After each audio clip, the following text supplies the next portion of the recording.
Hi everyone, it's me Cheryl. I hope you're all alright. It's been a while since I did a video, I know. I was thinking of doing one last week, but I went and took my car in for a service.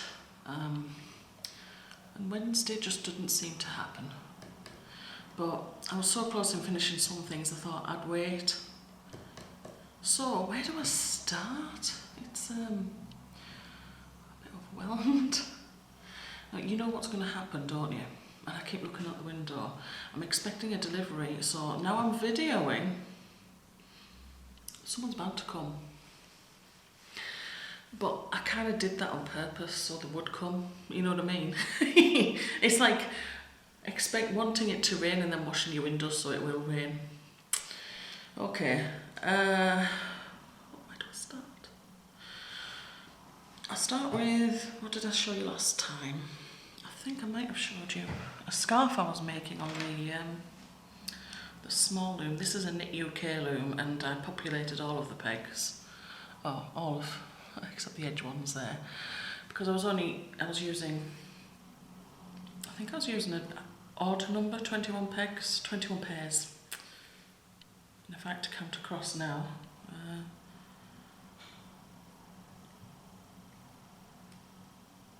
24. It just seemed like I was going to the end. Maybe it was 23. Anyway, I'm pretty sure it was an odd number, but it doesn't matter. What I made, and I did finish it, was the double knit scarf. Now, the pattern for this, I don't know if she's written a pattern, but she has a video, Hypnotic Hysteria, and I will put her link in the video. So it looks like that one way, and then the other way, it's like that. It's exactly the same. I'll just show you like that. So you can see it's double-sided. I didn't do it really long because I don't like really long scarves. But I don't think I'll wear this myself, so I still made it like as if how I would like it. Oh well, never mind. So somebody could feasibly just whip it around their neck like that, no problem. I don't think they could do oh, they could, it'd be a bit short, mind. It's doable, it's fine.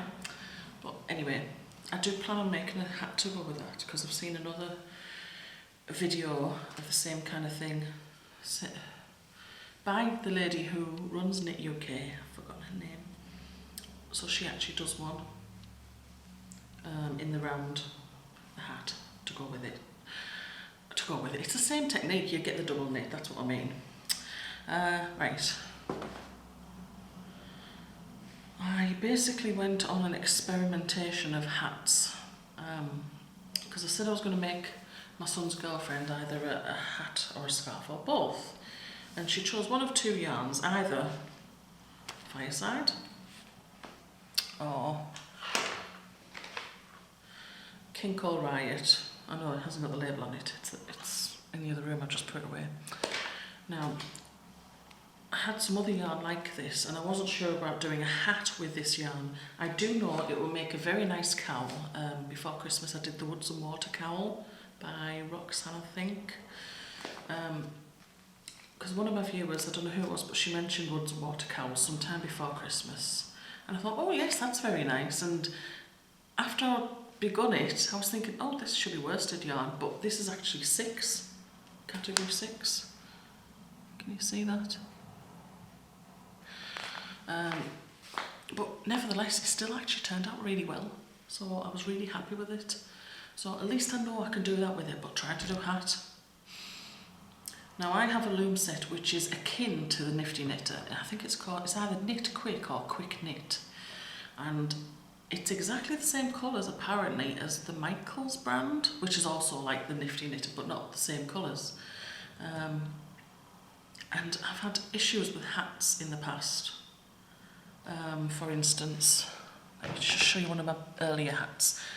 If my youngest son sees this video, I hope he doesn't tell me off because I had to go in his bedroom for this. But he doesn't live here anymore, he lives in university. Anyway, this is like the first hat I knit on the second largest loom, which is 36 pegs. And it looks great, there's nothing wrong with it. I'm just going to model it here.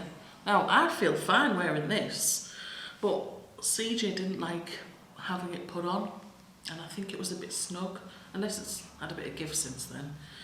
So from then on I did the 41 peg, and things were feeling a bit loose.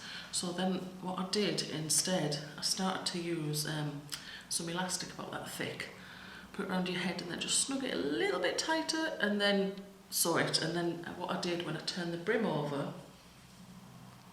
when I worked so many rows on the loom, turned the brim over and I put the elastic inside the brim. That was the 41 peg loom, so it wasn't too loose on his head, and he was fine with that. And I think I did the same in this one. Does this have it? Because I did one for myself. I think so. But when I look at these two hats together, they look roughly about, oh no, ooh, just a fraction. Right, so look at that there. The pink one is a fraction bigger, but then it's pulled in with elastic. About to put the wrong one on. There you go. Now that feels like it pulls in tighter actually because of the elastic. Whereas actually, surprisingly enough, that's more, feels more comfortable. But anyway, that was my story of hats. So I thought, oh, I'll do a hat. What I did, I couldn't get hold of the purple Nifty Knit because they don't make them anymore and they're like gold dust. So I suppose the only ones you'd ever see for sale are maybe estate sales or something, or garage sales or whatever, people just chucking the stuff out, or maybe somebody died or whatever. But anyway, so I got the Cindy Wood equivalent of the 48 peg purple loom, which is between the 41 peg and the 36 peg. So I thought, oh, let's have a go at that. Well, instead of doing the same kind of thing, which would tell me whether it was the same or not, no, which would give me something between this and between this, without having to use the hat the elastic, I went and changed the stitch, didn't I? And this is the Fireside yarn, by the way, that brand. So I made, oh, what's it called? I wrote it down. Modified Figure 8 Ribbed Hat by Dawn Tarswell.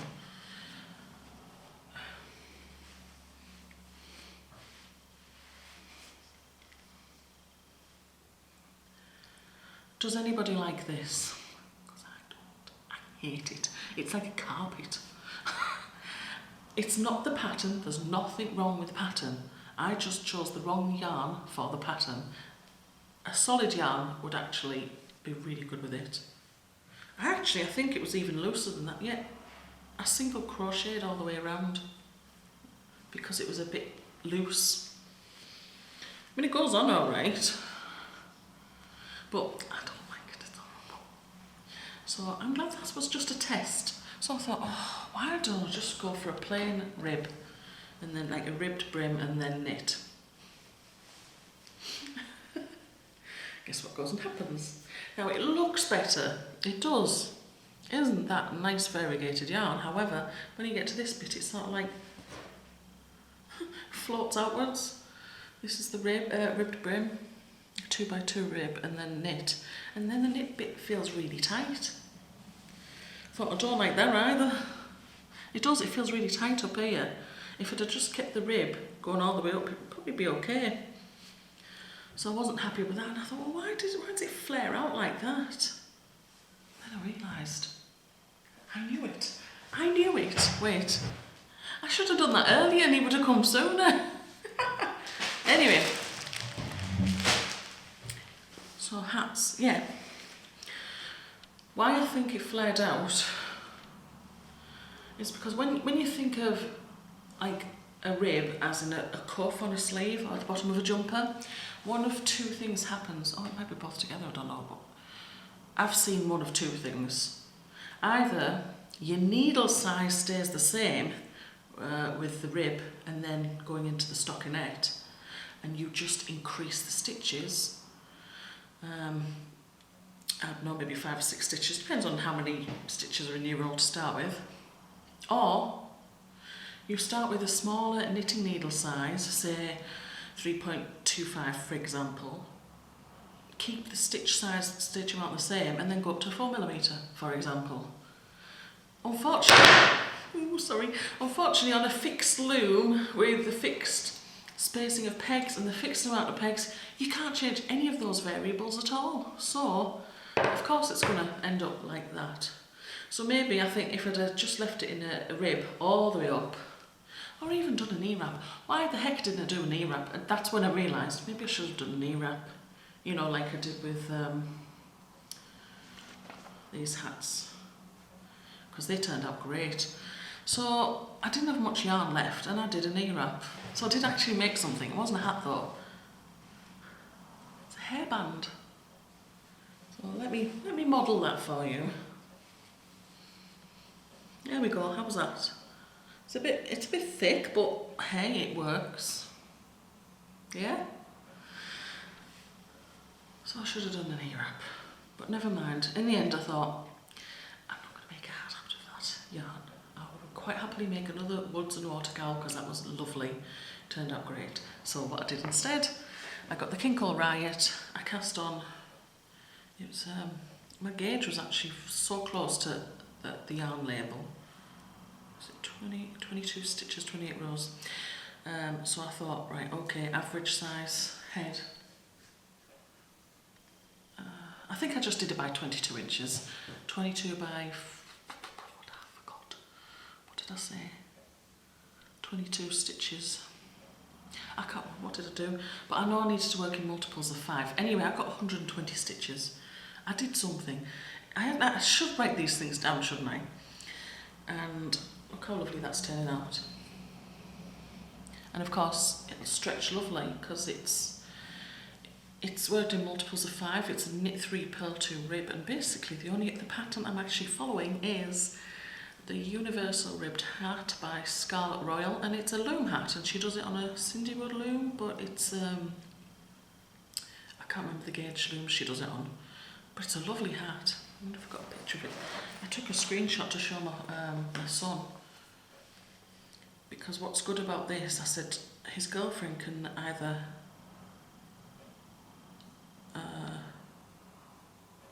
she can,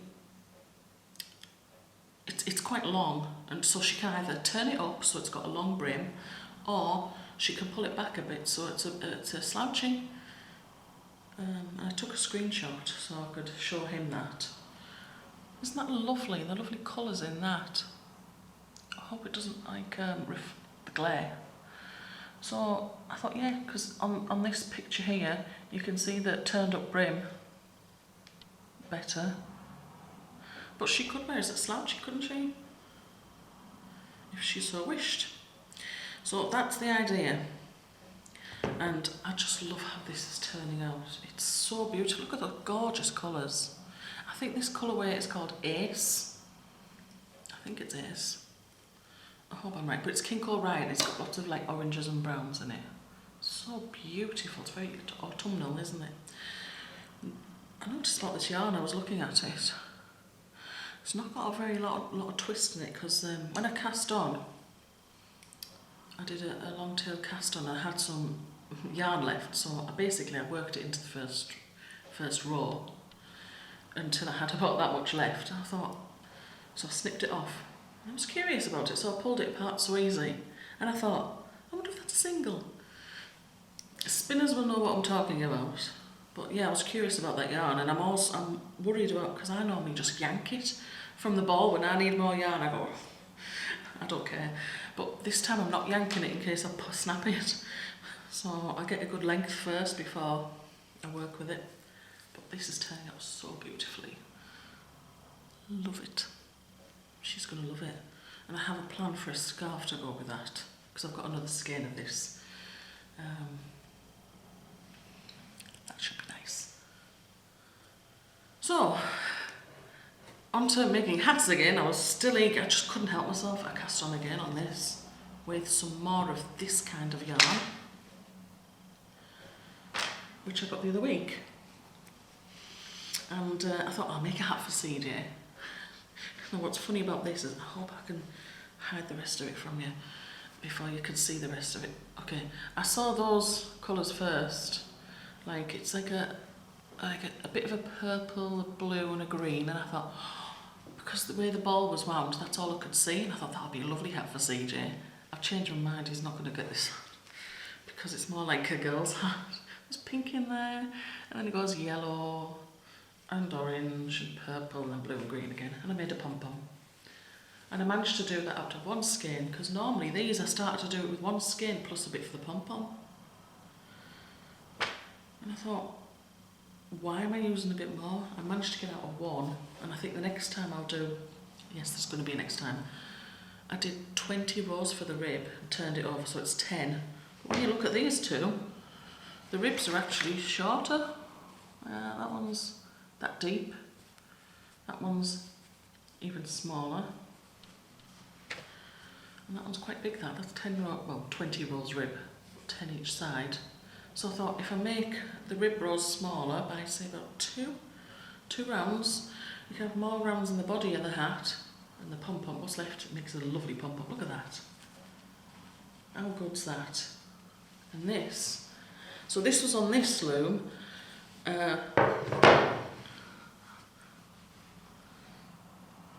which is between, that's the smaller 36 peg loom, that's the 41 peg loom with hat elastic, and this is the 48 peg loom, smaller gauge one, 5/8 I think, and it's not got any hat elastic. Looks alright, doesn't it? So, that's all of them. And I made a square. I need to send this off to Laura, you know, the Crocheting Hoovian. I made her a granny square. I haven't blogged it yet. I'm so sorry, Laura. I'm so lazy. I just got so distracted, but I've done it. I did this at Quick Fit when I was waiting for my tyres to get replaced. So I sat there crocheting.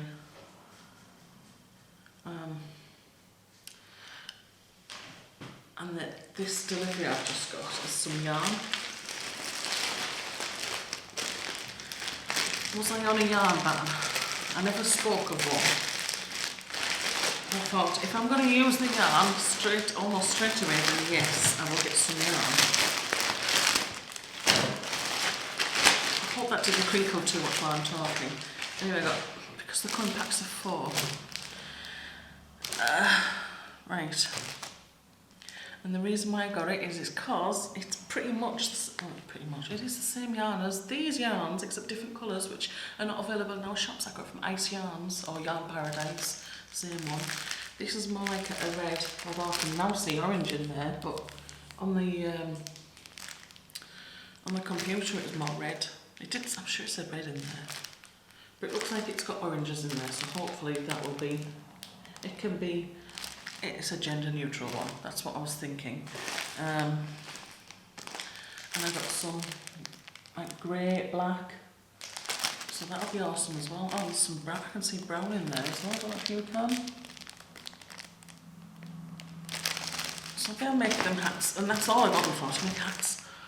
I'm just hat mad at the moment, and I don't know where it's come from, but it's great. So, at least I know when I do these hats on this loom, it doesn't take too long. Well, these hats on this loom, not the other one where I had to really concentrate. I did buy another loom. The idea is to be able to make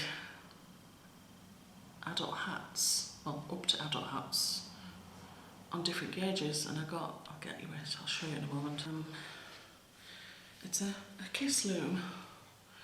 This is a small gauge compact, so it has the pegs turned sideways, so it can fit on a smaller board, whereas the regular looms, the pigs, oh, it's because there's pins there behind them and pegs. The pegs are turned facing you as you're working on it, but this way they've got the side to you. So they work on a peg and pin system. Like that. So these are the pegs and those behind them are the pins. Okay. Now I'm only practicing at the moment, so I'm doing a 2x2 rib. I've only done 2 rounds so far, I've just barely joined it, and this is just practice yarn. I've used this yarn before, it's not very nice. But I did actually start with this yarn on here, and then when I saw it was how wispy it was, I thought, I don't want to go any further with that. I'm worried if I make a mistake I won't be able to frog it. Whereas this one, with this yarn, I don't care, because it's just scrap yarn anyway. So I think once I get past the rib, I'll be able to do a stockinette stitch. Oh no. Oh no. Remember what happened last time when I had a fixed peg? Oh look, I need to practice doing the purling on this because I'm just building up muscle memory. It's awkward at the moment because I'm still learning. There's the loom, the basic loom pick they give you. And while it's thin, it's actually, for this kind of loom and the spaces you're dealing with, it's actually appropriate. There's also a purling tool, which is like a hook like that. You're supposed to drop it down between the peg and pick up the loop underneath that you've just put there and pull it up. And I find it hard to handle at the moment, and I do switch up. Quite often I find I'm switching while I'm figuring it out. So once I get going on this, I do like the idea of the fact that it can be as many, you can adjust the pegs. I can make it smaller. I can't make it any larger than that because that's it, there's the 7 peg sides. But I can make it smaller by putting like just one peg end in. I can move it inwards. Yeah, these sides inwards. And I can also change the size of the gauge by putting washers between the pegs and the pins. So I can use different yarn weights, like up to the chunky yarn weights on here. Dropped on the floor. So that's what I like about the versatility of this. I just have to learn how to use it better. I'm just struggling with the smaller space at the moment, but I'll get there. It's all learning, and I don't mind learning. I'm not frightened of learning. There's no need to be frightened of learning. It's the 1st of March today, and the daffodils have been out for ages. St. David's Day, isn't it? I used to work on in a mainstream secondary school. It was called St. David's until it merged with another school, and then they changed name completely. But every year we used to go to the cathedral for a mass on, the closest weekday to St. David's Day, for a St. David's Mass. And I'm not religious or anything, but I really did enjoy the mass. So yeah, it was nice. It was really good. It was a good trip out. It was just up the road, but we all got bussed there. But yeah, it was really good. I did enjoy it. It was lovely. It was a lovely mass. It was the whole school. It was amazing. Yeah. Anyway, I just thought I'd share that with you. Yes, I think that is everything. So I'm hat mad at the moment. I've stopped everything else while I'm making hats of some form or another. Oh well, never mind. At least I know with these hats on the E-wrap, at least I know they're pretty quick when I get going on them. Right, thank you for joining me for this video, everyone. I hope you have a wonderful time crafting, and I will see you another time. Take care, everyone. Bye bye.